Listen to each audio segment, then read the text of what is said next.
Bible prophesied of a unique time on earth. Israel would be returned to her land, the church would turn to false doctrines, technology would increase, and wickedness and immorality would run rampant. The time spoken of so long ago has come. Join Charlie Garrett as he breaks down these events for us as they unfold each week.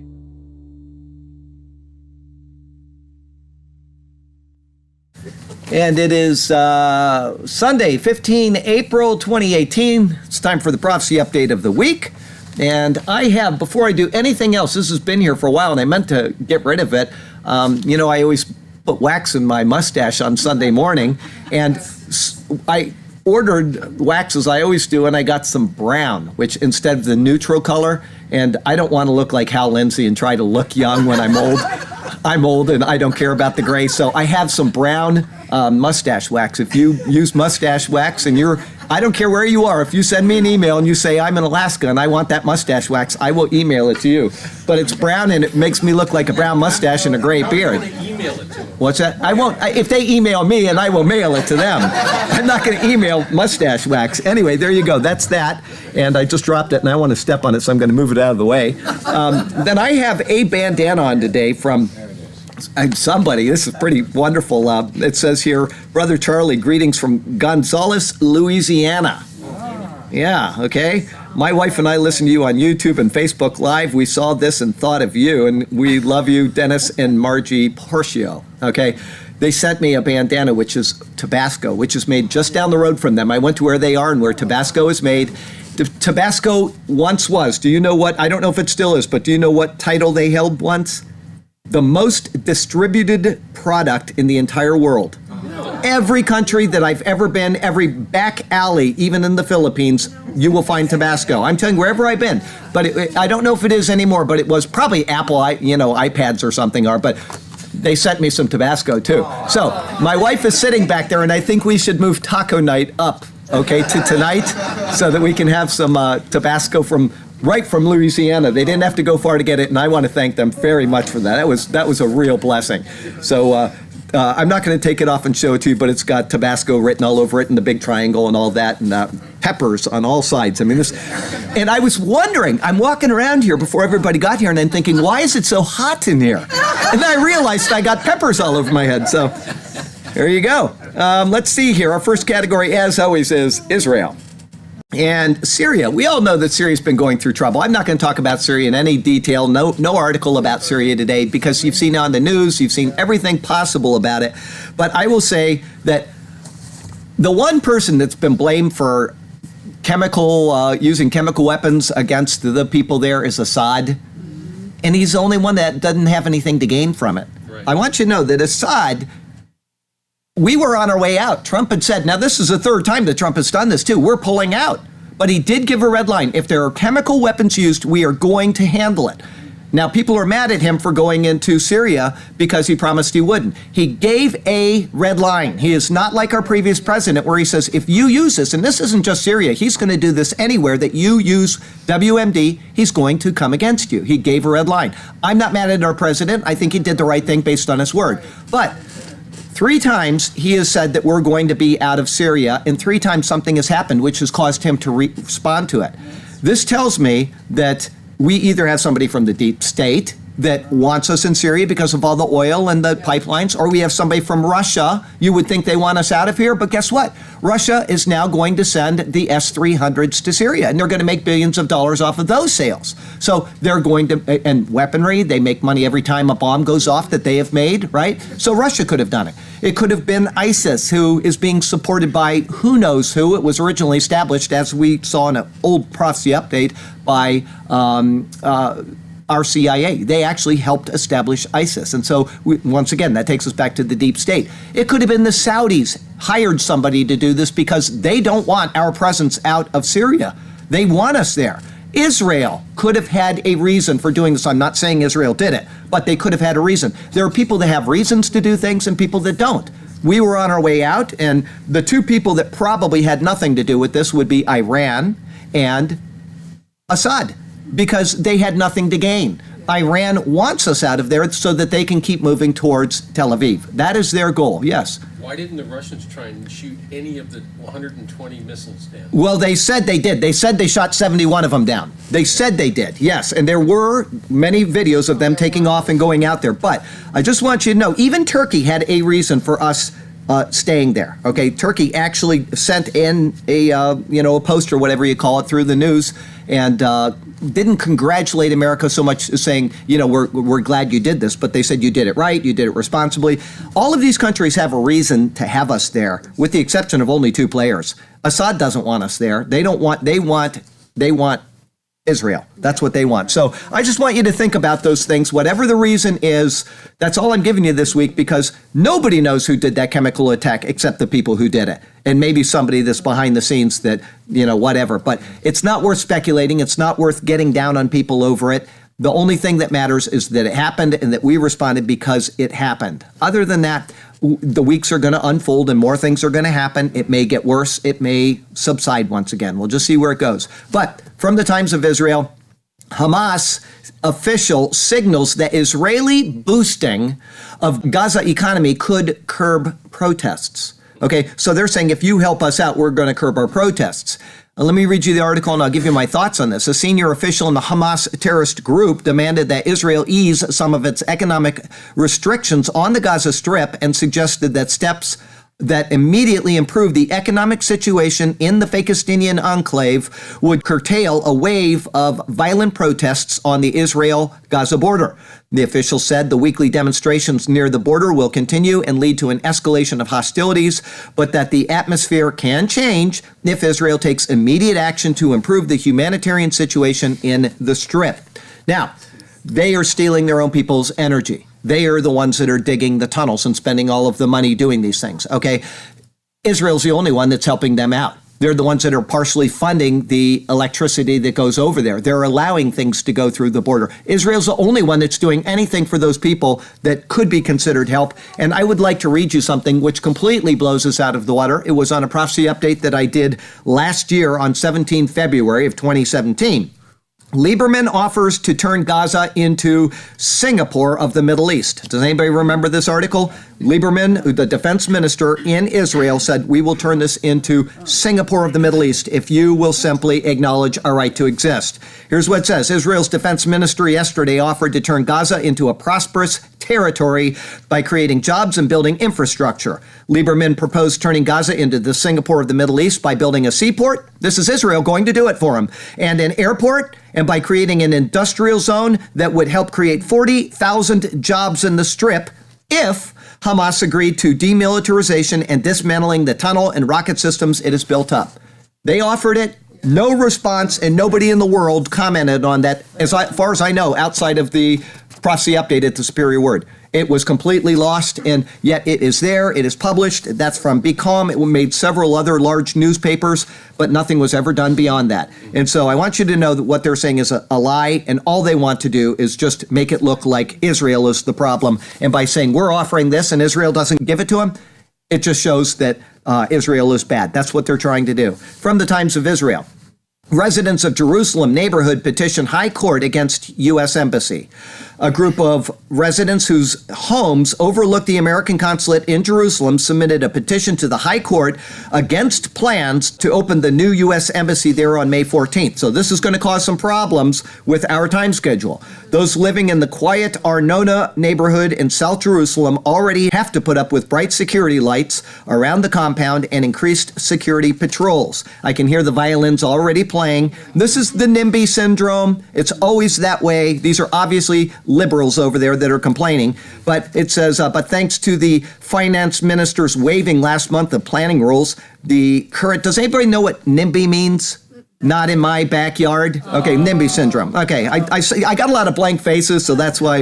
Okay, the current fence around the compound that still allows residents to enjoy the sweeping views eastward to the desert is to be replaced by, get out your violins, a more high 13-foot high stone wall. The residents claim that the measures will change the fabric of the neighborhood. They ought to see Siesta Key if they want to see fabric changed. Anyway, and says Foreign Minister Collon's decision to exempt the project from the usual planning rules was made illegally and improperly. They're being joined by the left-wing NGO Amim, left-wing, there you go, whose interest is more political. Now listen to what these Amin would praise the opening of an American embassy in Jerusalem if a parallel embassy would have opened in the capital of a Fakistinian state in Al-Quds, which is the Arabic term for Jerusalem. So these are Jews that just want destruction in their own home. Sounds like the liberals in America, right? Yeah. And then from Haaretz, U.S. embassy moved to Jerusalem, stalled despite government efforts. So they sued at the beginning of the week, and now we're stalled on this.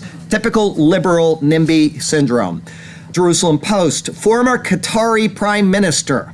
Israelis have a right to live in their land. He followed after the Saudi last week. This guy is a former Qatari prime minister, and he said the same thing. They have a right to their land. This is something you would not have heard 2 years ago. All right, might not have heard it 1 year ago. From Ynet, Honduran president to light torch at Israel's 70th anniversary, obligating prime minister's attendance. The next day, Times of Israel, amid controversy, Honduran president backs out of Independence Day event. President Hernandez canceled his participation in Israel's gala 70th Independence Day celebrations following criticism.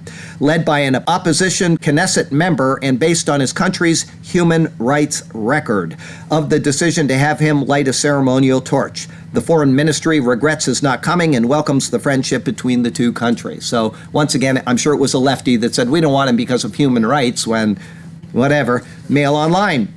It feels like 1930 Berlin. Tell me what's the matter with this article as I'm reading it. Feels like 1930s Berlin. Holocaust survivor says Trump's America reminds him of the years leading up to Nazi domination in Germany. Stephen Jacobs, or Stephen Jacobs, 79, has lived in the U.S. since shortly after being freed from the Buchenwald concentration camp in Germany in 1945. He said in an interview, there's a real problem growing in Trump's America. The New York City-based Polish-born architect says he has personal knowledge of Trump and that he's a sick, very disturbed individual. Jacobs also said it's crucial for Washington, D.C. to fight against fascism. Adolf Hitler came to power in 1933 after campaigning for years on the idea that Germany should be brought back to its pre-World War I glory. Okay, anybody know what the problem with that is? I caught it immediately. Come on. The gentleman wasn't born. There you go. He was born in 1939. How would this jerk know? By the time he got out of Buchenwald, he was only 5 years old, or maybe 6, depending on when his birthday was. He made it up. And people post stuff like this, and they publish it. He wasn't even born when he's saying, well, this was happening when I was a kid. He's a liar. And he's also from New York, which probably means, I won't say it, but because not all people from New York are, but most of them. All right, Christian news today. Last week we asked for prayers concerning the situation of the LGBTQ agenda down in Trinidad. We lost the case, says Ruth. The judge repealed the law and ruled in favor of the gays. They are celebrating in the capital city. There are clashes between Muslims, Rastafarians, and gays on the streets. Police had to be called in. There is sadness among some Christians, but I know, listen to this, statement of faith, I know that God will have the final verdict. Good job. She's got faith. All right. Why? Because she attends a Superior Word where we open the Bible and show that there is a good end to these things. We don't need a weekly dose of you're going to be okay this week and you're going to get your BMW. That's not true. People suffer. We got people in this church right now that are suffering greatly, but we know that the end result will be wonderful. I'm so happy for her faith. Now, last week I said that I would mention Isaac and what he's doing in Uganda. When we did the school for him, this is something I didn't know, but it was in his budget. When he sent out all the paperwork on the school, he said that it would be $7,000 to build the schools. And right there, which without me even realizing it, the school was to be built up to the top of the structure. In other words, that's the way they build things over there. Not all places have roofs on them, but now they have a school. They've got the chalkboards up. They teach in them, but there's no roof. And so, well, it rains in Uganda like it does everywhere else. And so now he wants to go to stage 2 of building these schools. And he's been getting funding slowly but surely. There's a GoFundMe page that you can give to, which I did not write down, but you can email me for it. Or you can send something to him directly and say, I want this to go to the school. Because he's got piggery projects, he's got Bible projects, he's got all these different projects that he does for people, and you have to be specific where you want him to send it, or say, spend it wherever you want, and then he will spend it wherever you want. But if nothing explicit is given, then he will use it according to what he thinks is the most pressing need. We've got girls with AIDS that need help, that he helps, etc. But this school project is going to be $9,066, okay, for the roofs to be put up. They're going to be metal roofs. They'll be, very well done. But anyway, he's gotten so far, I think, about $700, maybe a little bit more, a little bit less. But I want to make an appeal for Isaac and the children in the school. He's teaching them. He sent me a video, and there he was teaching them the Bible. Actually, he had a teacher in there, and he was doing the video. But they're teaching Bible along with school there, which is something that we can't do since when? 1950-something here in America, or early 60s. But there you go. That's my appeal. Please, if you want to help Isaac in Uganda, he does so much for the people there. Okay, so there you go. HuffPost. This goes back to August 2013. Charlie, why are you reading such an old article? It's because last week I brought up the gospel song of the week, which was In Christ Alone, right? And so you have In Christ Alone, which was a wonderful submission that guy made. A lot of people emailed me and they said they can't get into the gospel song of the week. And what they were doing was capitals, GSOTW.org. And you can't. It has to be all small letters, GSOTW.org. And then you can get into the gospel song of the week, which I didn't know that and I figured it out. But the reason why I'm reading this article is because it's something that somebody sent me and said, well, this goes back to 2013, but it's interesting. In Christ Alone, which we did last week on Gospel Song of the Week, dropped from Presbyterian Church hymnal over lyric dispute and scriptural debate. Yes, so it's the PCUSA. They are completely gone as a denomination, but I thought it was interesting to read you. Fans of a beloved contemporary Christian hymn won't get any satisfaction in a new church hymnal. The committee putting together a new hymnal for the Presbyterian Church USA dropped the popular hymn In Christ Alone. Here's why. Because the song's authors refused to change a phrase about the wrath of God. It said, and the wrath of God was satisfied, right? Okay, they wouldn't change it. This is our song. We're not changing it for you, liberals. The original lyrics said that on that cross, as Jesus died, the wrath of God was satisfied. The Presbyterian Committee on Congregational Song wanted to substitute the words, the love of God was magnified. Well, that may be true, but that's not the intent behind the cross. It's to show that God is really, really, really angry, thank you, at sin. He's angry at sin. And without taking care of the sin debt, God's love will not be magnified in anybody. God is love. And it's magnified when you receive the work of the cross, not before. Okay? So, to take out or to change something like that, whoever wrote that song, and it's a modern song, my hat is off, my bandana is off to them for that. From Christian Times. China bans Bibles from online sellers like Amazon. Now, this is something that's made some of the prophecy sites, but I want to tell you that the missionary that I've mentioned him before, I can't give his name, but he's over in China. He lives over there, and he has to leave every certain amount of time because I don't want to give any more information than could be, but he has to go out of the country, and he goes up to other countries, and he then comes back into the country of China. But he emailed me about this information apart from this article. He simply said, we can't get Bibles. All of a sudden, in one day, we can't get Bibles, and there's the websites are changing, and it was a very interesting email, but here's basically what he said in his email. Last week, Chinese social media users began noticing that they couldn't find Bibles listed on some of their nation's most popular e-commerce platforms. Shoppers who searched the word Bible on retailers such as Taobao, Jingdong, Dangdong, and Amazon China began receiving a no results response. Search analytics revealed a significant spike in the word Bible on March 30th. But by April 1st, analytics showed a 0, suggesting that the word may have been censored. No may about it. 2 days before the Bibles were banned from online purchase, the Chinese government released a document outlining how it intends to promote Chinese Christianity over the next 5 years. One of the government's key objectives is to reinterpret and retranslate the Bible in order to ensure Chinese-style Christianity and theology. Now, we've got 8 million versions of the Bible here. We can get ladies' Bibles in pink, and we can get children's Bible with little Jesus drawings on them. We can get Bible in any way we want. They are now being denied what we take just as for granted, right? They can't even get it online anymore. Goes on, it says, among China's main religions, which include Buddhism, Taoism, Islam, and folk beliefs, Christianity is unique for having its holy text banned from commercial brick-and-mortar bookstores. Earlier this year, the government announced it would drop presidency term limits, effectively allowing current President Xi Jinping to serve indefinitely. Few Christians may back this development. Overall, Xi's first and current 5-year term has not been particularly positive for believers.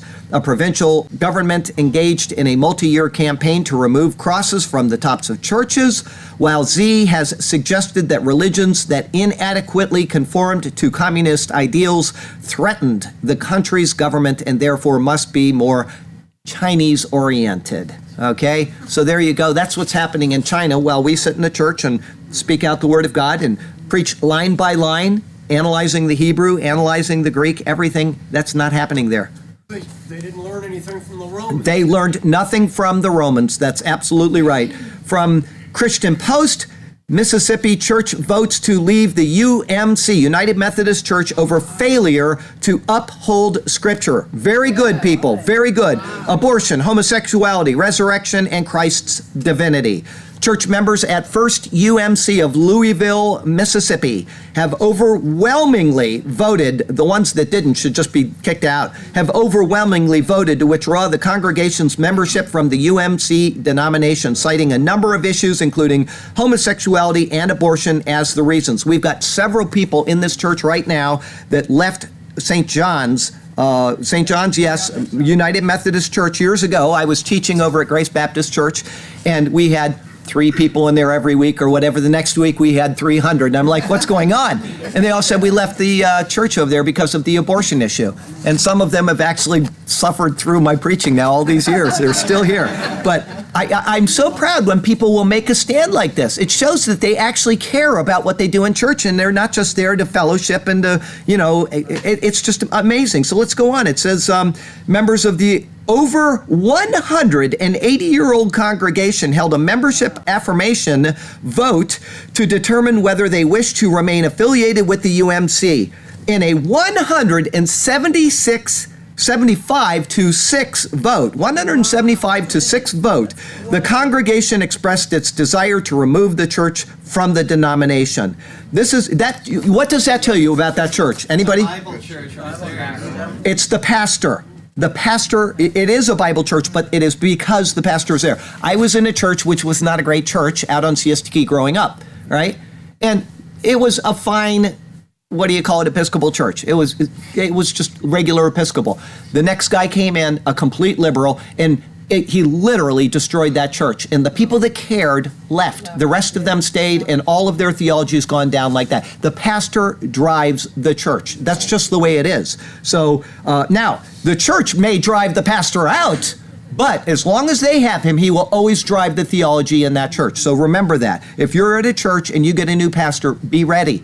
Be ready. Okay, don't just say you're here and you're here forever. We've got you here and you're being given a probationary period or something. Make sure that your church does that. There's okay? a UMC church downtown, Crossroads, and they want to leave, but they've been struggling because the Methodists own their building. Yes, and that's the same thing here. What he said is that there's a UMC church down the road, which is going through the downtown that has the same problem that is going on with this church here. The UMC, like all these major denominations, owns the property. And because they own the property, it's very hard to get out from under that unless you can afford to raise enough money to buy it out. So there you go. That's what's going on there. It says 175 to 6 vote, the congregation expressed its desire to remove the church from the denomination. This is a decision that our consciences forced us to make because the failure of the UMC denomination to uphold Scripture and its own book of discipline.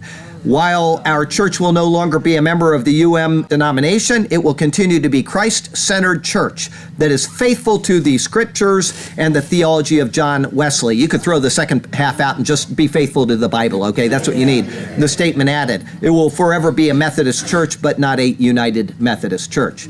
From Islam Today, from Creeping Sharia, Belgium Islamic Party says our goal is a 100% Islamic state establishing Sharia law.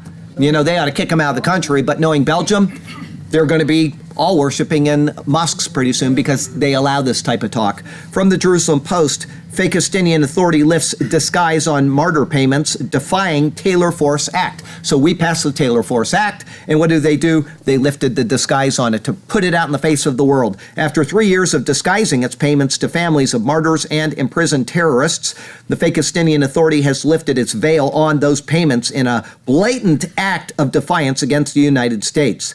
The recently passed Taylor Force Act stipulates that portions of U.S. aid to the Fakistinian Authority will be cut back until it stops paying stipends to prisoners, released terrorists, and families of shaheeds, who are terrorists who die while carrying out violent acts. Since 2014, the amount allocated to the Commission of Detainees and Ex-Detainees Affairs has been removed from the Fakistinian Authority budget in an attempt to disguise the fact that it is the Fakistinian Authority that finances the payments to imprisoned and released terrorists. Now, the amount earmarked for the commission has once again been openly included in the Fakistinian budget.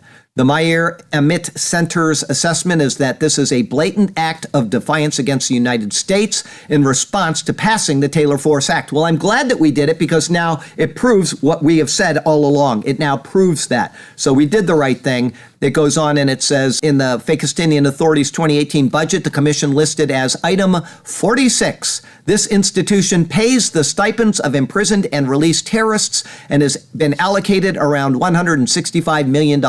More broadly, the report states that the 2018 budget allocates around $360 million, or approximately 7% of the annual $5 billion budget, to two institutions that assist terrorists imprisoned in Israel, released terrorists, and the families of shaheeds. What that means is because it is now a part of their open budget, we should no longer give them 1 penny because we cannot decide where they're spending our money. So the United States, by law, I believe, can no longer give them anything. And if that's the case, bonus. Let the rest of the world pay for terrorists, not the United States.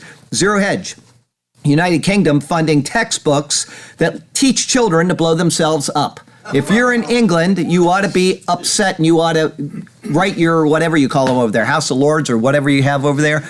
In 2016, a study carried out by the OECD found that for literacy in the developed world, England ranks dead last.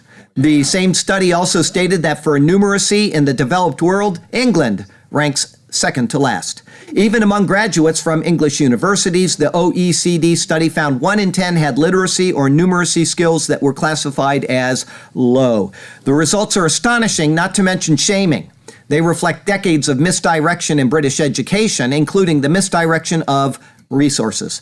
Understandably, successive governments complain about a lack of resources. But all of those laments only serve to highlight the strangeness of Britain's latest priorities in funding education.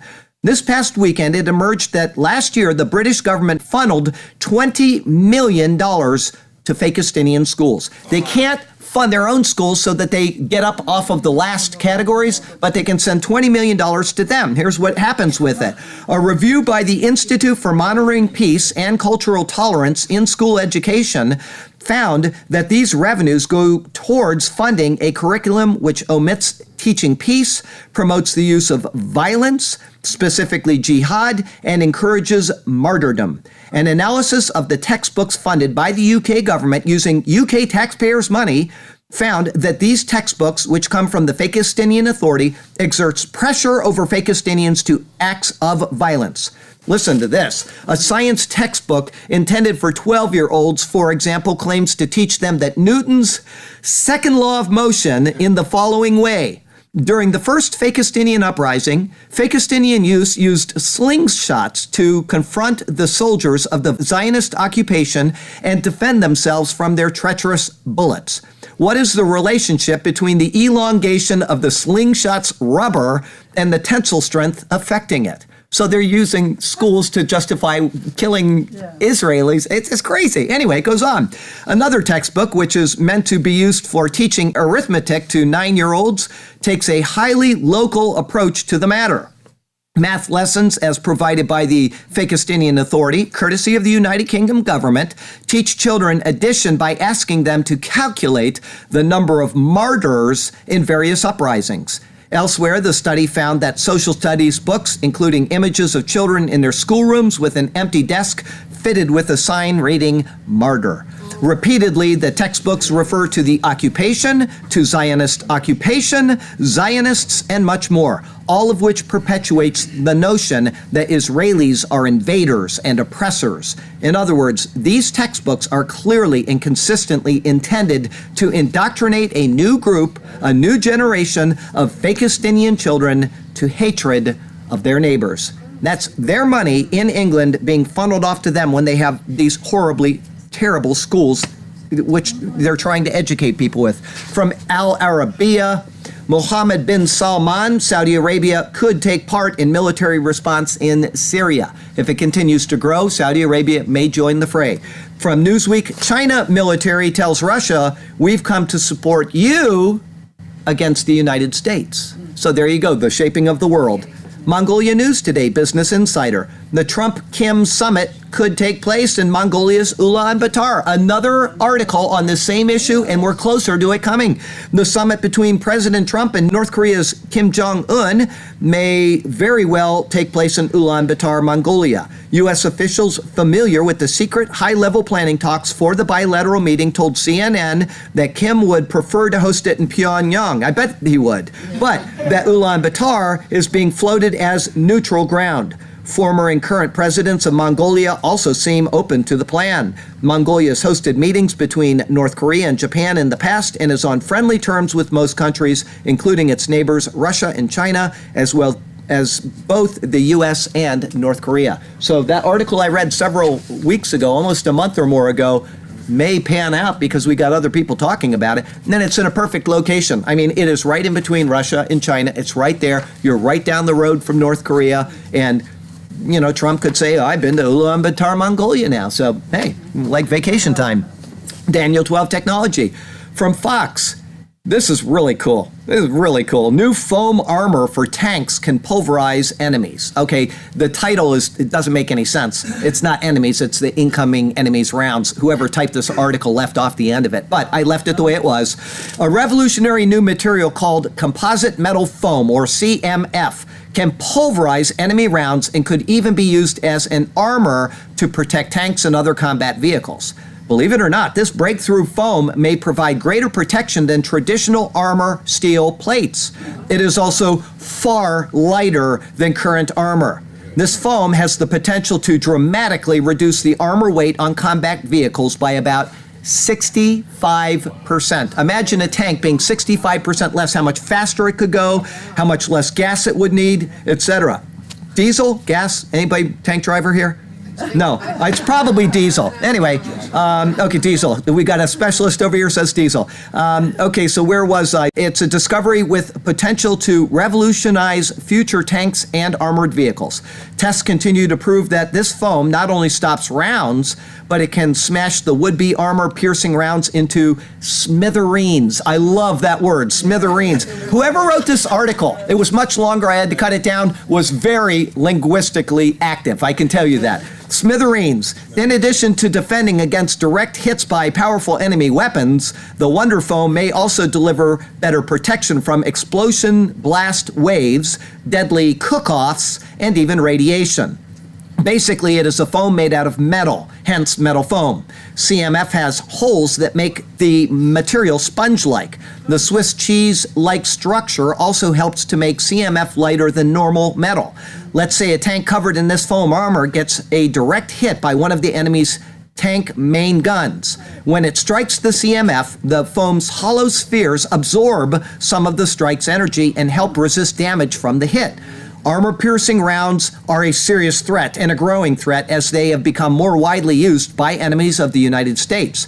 These rounds are designed to tear through heavy armor like it is aluminum soup can for maximum destruction. Once again, using the linguistics very well. It goes on, it may seem hard to believe, but tests continue to prove that this foam not only stops rounds, but it can smash the would-be armor-piercing rounds into smithereens. Thank you. In one test, 1 inch of the remarkable foam faced off against an M2 .30 caliber armor-piercing bullet.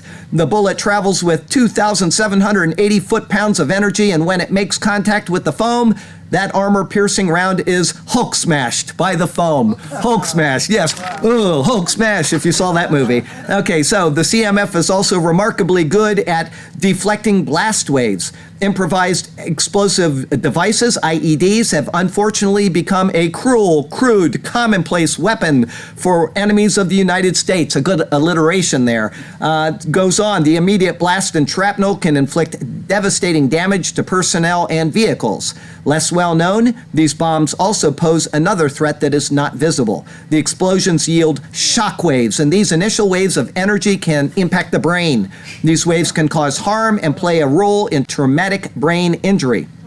Tests have shown that this foam may also provide better protection for warfighters inside a vehicle from these shock waves. A future vehicle could theoretically be kitted out with just 4 tons of CMF rather than 12 tons of traditional armor. One other thing which I cut out because the article is too long is cook-offs. Cook-offs means that it gets fuel on top of it when the thing is burning, and the people inside literally become barbecued because the thing is burning on the outside. That foam will reduce that because it's got air pockets in there, and it will give people time to get out of the thing before it actually cooks them inside of it. Very, very neat stuff. Revelation plagues today from the new Atlas. 2 major crop scourges are hybridizing to produce a new megapest. Australian scientists have found evidence that 2 of the world's most damaging pests have hybridized to create a dangerous megapest with pesticide-resistant genes. The new hybrid has presently only been identified in Brazil, but the researchers warned that its spread throughout the global agricultural community could be devastating. Helicoverpa armigera, commonly known as the cotton bollworm, and Helicopovera zea, the corn earworm, are 2 types of very hungry caterpillar that cause billions of dollars of damage to crops every year. Corn, cotton, tomato, and soybean are just some of the many crops these pests can attack, with the cotton bollworm having developed resistance to all pesticides targeted at it. In 2017, an 8-year project that mapped the entire genome of both caterpillars was completed. The study was designed to help researchers identify specific genes that cause the pest to become resistant to pesticides. A new paper has now been published showing evidence that 2 moths are clearly hybridizing in a variety of novel ways. No 2 hybrids were the same, suggesting a hybrid swarm, where multiple versions of different hybrids can be present with one population. Now, what that means is that you've got all these different hybrids, and you come up with chemical to kill this one, it won't kill these 27 of them. This is happening right now, and guess what? We are in, I believe, don't want to speculate too far, but I believe we're in the end times, right? Israel's back in the land. The world is degrading very quickly, and this is happening. And if it gets out, what do caterpillars turn into?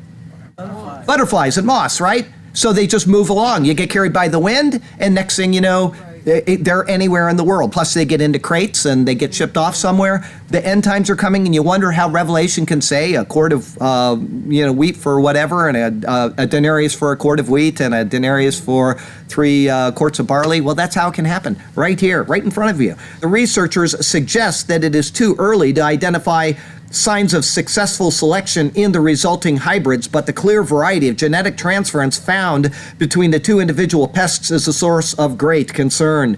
The impact of these evolving pests is already damaging agricultural output in Brazil, and the researchers warned that if these megapests establish as a discrete species, it would be agriculturally problematic for the entire Americas and beyond. Very serious stuff. Morality today. This kind of goes under Revelation plagues. This is from Business Insider. Now, I read an article about a similar drug with similar effects a year or two ago, but this is very interesting. I just have to wonder why it's in the Business Insider. But before I give you the article, I want to tell you that there is a petition you can sign. It's called themoraloutcry.com. It's an abortion petition, and they are trying to get Roe versus Wade overturned. People signing the petition, and then from there, they have lawyers that are working on this. If you want to sign that, it's called themoraloutcry.com. Somebody sent it to me this week, and guess what I signed, okay? Business Insider. A little-known hallucinogenic drug called DMT takes people to a place that feels more real than real. DMT is a psychedelic drug that is found in many plants and animals, including humans. DMT is usually smoked or injected. In the 90s, a researcher asked people to take the drug and report back what they experienced. Volunteers said that they experienced something more real than real, and some were convinced of life after death. Regular users of DMT report being taken to other realms, speaking to divine beings, and often come back with a new appreciation of life. This state cannot be described with words. It is a state where you exist in your purest form of deep peace and happiness. This world is beyond cool to look at, and it just so seems that this is the place where we all came from, which is awesome. Spirals upon spirals begin to appear, and infinite spirals would emerge from out of other spirals.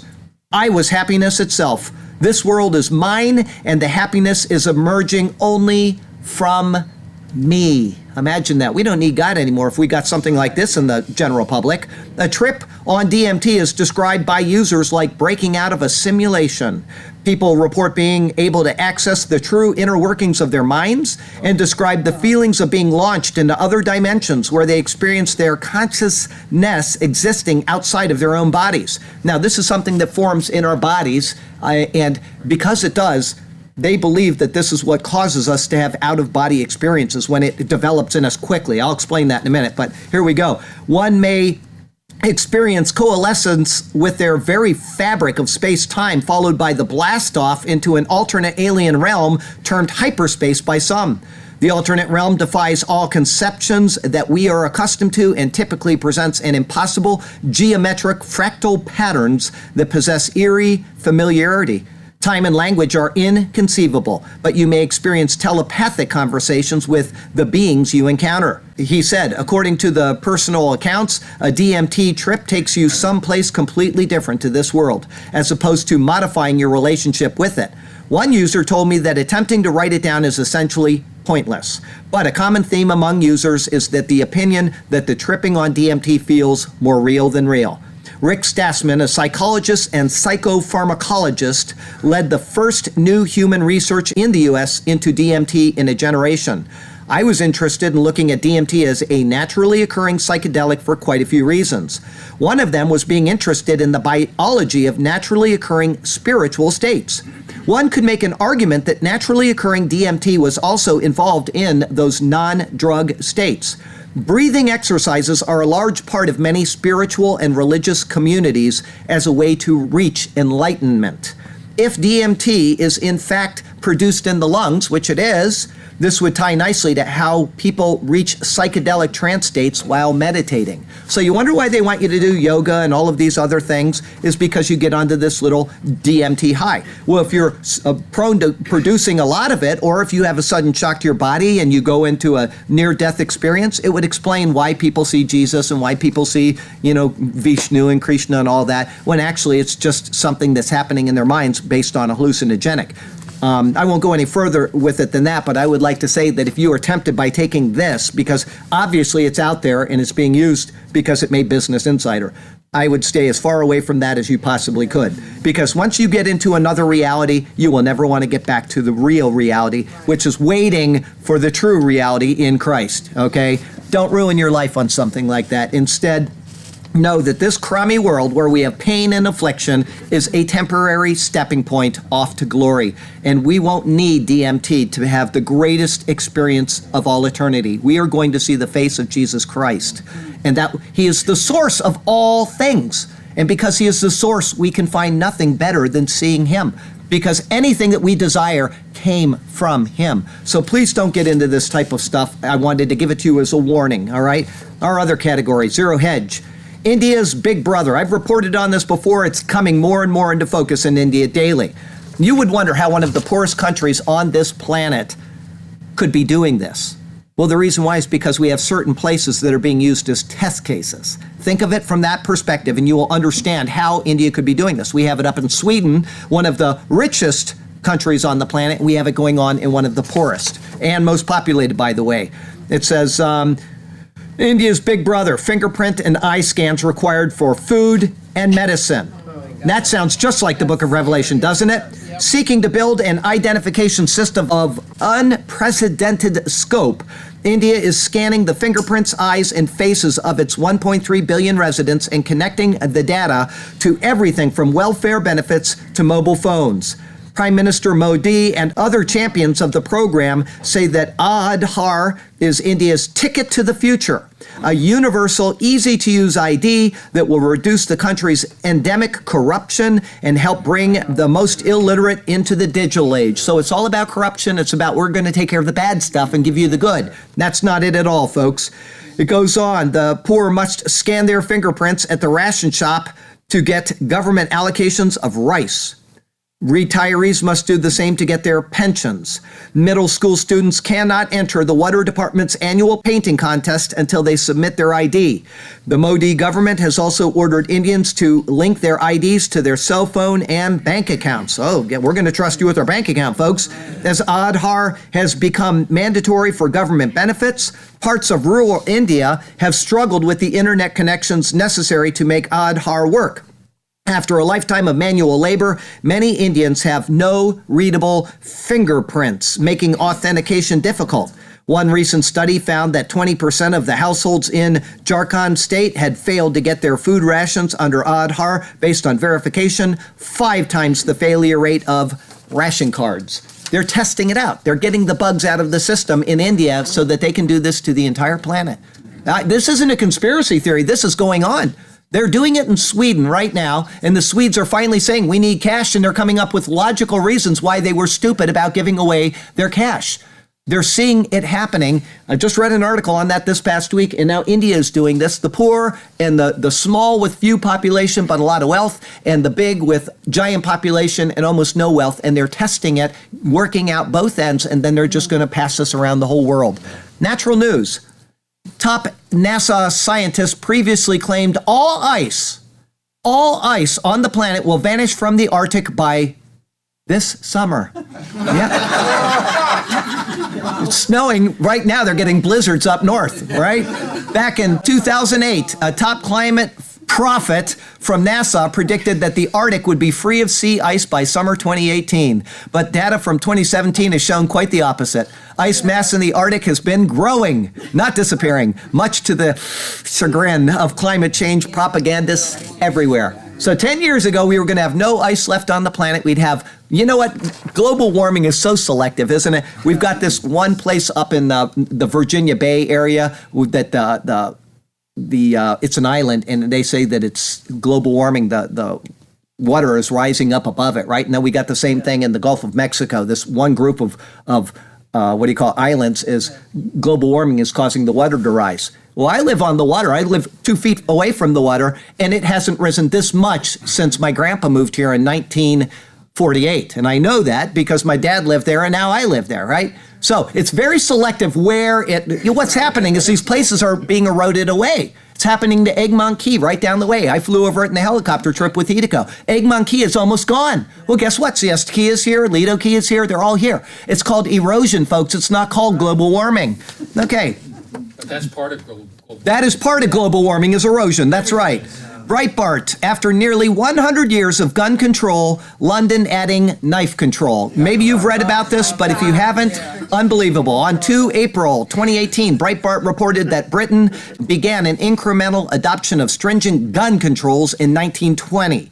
The controls were ratcheted up during the decades that followed until the hoops one had to jump through for legal handgun ownership reached a point where doing so became impractical. The handgun prohibitions were contained in the Firearms Act of 19 1997. In 2009, just 12 years after the passage of Firearms Act, the Daily Mail declared Britain the most violent country in all of Europe. Okay? It reported that Britain had a worse rate for all types of violence than the United States. On October 21st, 2017, Breitbart reported that rapes in London were that's three kids, 3 times higher than in New York City. And on April 2nd, 2018, Breitbart reported that London's homicide rate had surpassed the number of homicides in New York City year to date. London's homicides are largely being committed with knives, so the mayor is increasingly focused on controlling knives. Yes, and is granting police extra stop and search powers for areas worst affected by knife crime. And the Daily Wire reports that Parliament is also set to take up heavy knife control legislation when it resumes next week.